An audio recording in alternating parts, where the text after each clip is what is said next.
Everyone, welcome to learning विद्या। और इस video में हम बात करेंगे जो DSSB की तरफ से वैकेंसी आई है उसके रिगार्डिंग जो TGT मैथमेटिक्स का पोस्ट है उसके बारे में। और उसमें भी हम देखेंगे कि जो भी स्टूडेंट TGT मैथमेटिक्स से अप्लाई कर सकते हैं या फिर जो भी करना चाहते हैं उनके लिए जो बेस्ट बुक है वो कौन कौन सी हो सकती है और वो कैसे अपने प्रिपरेशन को जारी रख सकते हैं। और बाकी अगर आपको DSSB से रिलेटेड कोई जानकारी चाहिए और जो TGT मैथमेटिक्स का पोर्शन है तो आप चैनल की प्लेलिस्ट में जाके देख सकते हैं। तो चलिए वीडियो को स्टार्ट करते हैं। और सबसे पहले हम स्टार्ट करेंगे बिल्कुल बेसिक से कि अगर आप बिल्कुल ज़ीरो से स्टार्ट करना चाहते हैं, आपका मैथमेटिक्स तो होगा पर भूल गया होगा या फिर छूट गया होगा प्रैक्टिस की वजह से, तो आप अगर बिल्कुल बेस से अपना स्टार्ट करना चाहते हैं तो उसके लिए आपके पास जो सबसे बेस्ट बुक है दैट इज़ NCERTs। बिकॉज़ जो क्वेश्चंस आते हैं अगर हम उनके क्वेश्चन का पैटर्न देखेंगे तो मैक्सिमम क्वेश्चन हम पाएंगे कि NCERT के ही आधार पे बनाए जाते हैं।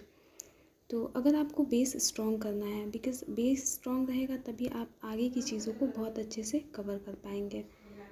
तो उसके लिए जो आपके सामने स्क्रीन पे ये जो 3 बुक हैं that is from class 6, 7th and 8th, आपको इसको पढ़ना पड़ेगा ताकि जो आपका बेस है वो एक स्ट्रॉन्ग हो जाए। तो यहाँ से तो हम अपने बेस की तैयारी कर सकते हैं। और बाकी अगर हम बात करें उसके क्वेश्चंस की तो इसके आगे जो 9th और 10th की बुक होती है that is most important and 11th 12th as well. तो जो 9th और 10th की बुक होती है उसमें से जो क्वेश्चंस आते हैं आपके दैट इज़ 30 to 40% क्वेश्चंस। और उसके लिए आपको ये जो सामने आपको 2 बुक दिख रही हैं इसमें से आपको होलिस्टिक चीज़ों को कवर करना पड़ेगा बिकॉज क्वेश्चंस यहाँ से बनते हैं। बाकी आपको अभी ऐसा फील हो रहा होगा कि एग्ज़ाम के लिए इतने कम दिन बचे हैं और उसके लिए इतने सारे बुक रिकमेंड किए जा रहे हैं तो इसको पढ़ा कैसे जाए। तो आई एम नॉट सेइंग कि आपको चैप्टर बाय चैप्टर या फिर टॉपिक बाय टॉपिक पढ़ना है। आपको चीज़ों को बहुत ही स्मार्टली पढ़ना है ताकि आपके जो क्वालिफाइंग मार्क्स हैं 40% वो आपके निकल जाए। तो इसके लिए आपको फॉर्मूलेस जो भी 1-2 फार्मूला मीन्स उसमें सबसे इम्पॉर्टेंट होता है या फिर जिससे क्वेश्चंस मैक्सिमम बनते हैं, इसके लिए आपको प्रीवियस ईयर क्वेश्चंस को भी देखने पड़ेंगे, आपको इम्पॉर्टेंट टॉपिक्स को भी देखने पड़ेंगे।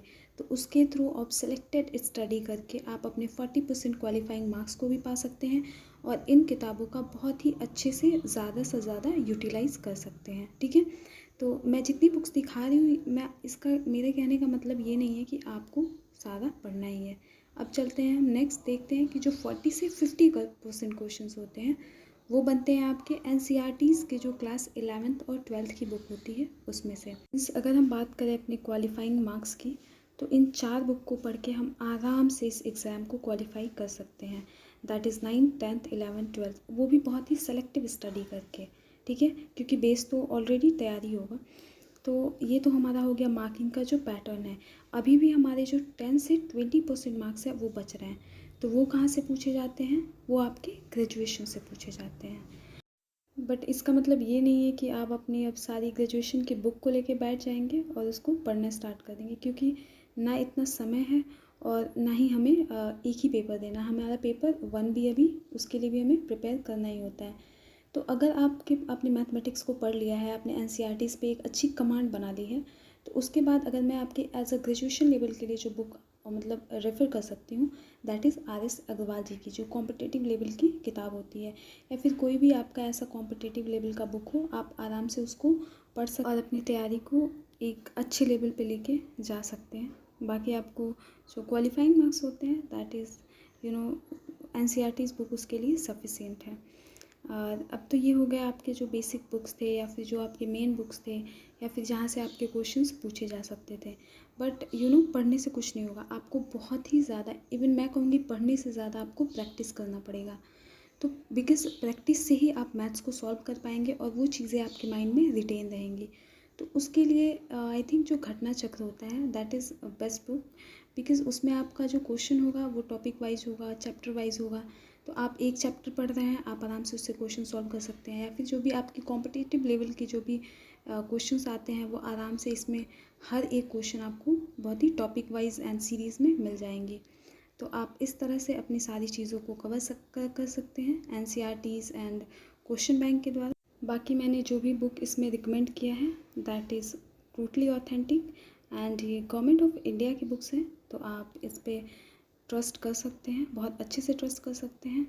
और हाँ, मैं एक बात ज़रूर बोलूँगी कि 100% क्वेश्चंस या फिर जो टोटल क्वेश्चंस हैं वो इन्हीं में से आएँ, ये ज़रूरी नहीं है, क्योंकि ये तो टोटली अनप्रेडिक्टेबल होता है।